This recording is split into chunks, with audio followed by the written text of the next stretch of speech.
Hello बच्चों, let's shoot the question first. The question is most peristome take part in. जो most में peristome present है वो कहाँ पे पार्ट लेता है? Spore dispersal, photosynthesis, protection, absorption. So the key concept used in this question is the information about the peristome.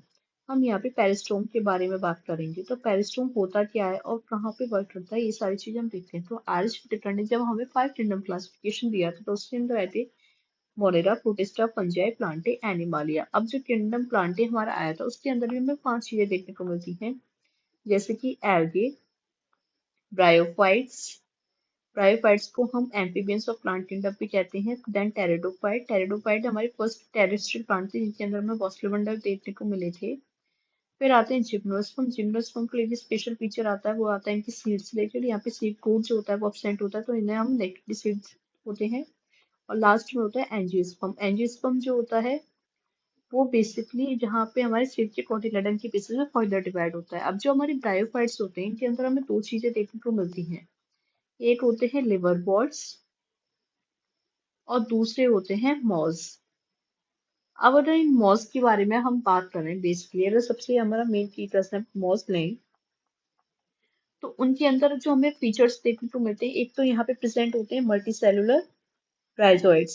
यहाँ पे जो है ना रूट पे जो प्रेजेंट होते हैं उन्हें हम बोलते हैं मल्टी सेलुलर राइजोइड्स। उसके अलावा जो चीजें यहाँ पे प्रेजेंट होती हैं वो होती हैं लाइक यहाँ पे हमें दो स्टेज देखने को मिलती है। एक स्टेज होती है प्रोटोनेमा स्टेज और दूसरी होती है लीफी स्टेज। जो लीफी स्टेज होती है वहाँ पे भी एज अ लेटरल वर्ड जो आता है वो सेकेंडरी प्रोटोनेमा ही आता है। तो यहाँ पे लीफी स्टेज हमें देखने को मिलती है।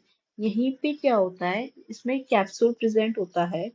उस कैप्सूल के माउथ पे एक स्ट्रक्चर प्रेजेंट होता है जिसे हम बोलते हैं पेरिस्टोम, जो कि हमें क्वेश्चन में गिवन है कि पेरिस्टोम। तो पेरिस्टोम कहाँ पे प्रेजेंट हुआ? ये प्रेजेंट हुआ हमारे स्पोरेंजियम में। अब जब ये स्पोरेंजियम में प्रेजेंट है यानी कैप्सूल के माउथ पे प्रेजेंट है, तो हम जब स्पोरेंजियम प्रेजेंट है तो वहाँ पे स्पोर्स होंगी। तो बेसिकली इसका हेल्प क्या करता है, किस चीज में वर्क करता है? ये वर्क करता है स्पोर डिस्पर्जर में। अभी स्पोर डिस्पर्जर किस तरीके से करवाता है? तो बेसिकली पेरिस्टोम में क्या होता है, हमारे बहुत सारे टीथ प्रेजेंट होते हैं। अब उन टीथ की जब क्या होती है, या तो लेंथनिंग या शॉर्टिंग, यानी कि जब उन टीथ की जो हमारे मूवमेंट्स जो होते हैं लेंथनिंग और या फिर शॉर्टिंग वाला जो मूवमेंट होता है, वो जो मैकेनिज्म होती है वो हेल्प करती है हमारे स्पोर डिस्पर्जल में। उसके अलावा अगर हम बात करें, जिस मूवमेंट की बात हो रही है वो होता है हाइड्रोस्कोपिक मूवमेंट, यानी कि पेरिस्टोम जो होता है वो हाइड्रोस्कोपिक मूवमेंट शो करता है, जिसमें पेरिस्टोम में टीथ प्रेजेंट होते हैं। लेफ्टिन और शॉर्टिंग की वजह से ये जो हेल्प करते हैं वो हेल्प करते हैं स्पोर डिस्पर्जल मैकेनिज्म में। अब आता है most peristome take part in spore dispersal से, ये फोटोसिंथेसिस, प्रोटेक्शन, एब्जॉर्प्शन जैसा हमारा कैप्सूल के अंदर जो पेरिस्टोम पार्ट है उस पर देखने को नहीं मिलता है। जो हमारा राइट आंसर आएगा वो आएगा spore dispersal. So the correct answer of this question is option number A. I hope you all understood it well. Thank you so much.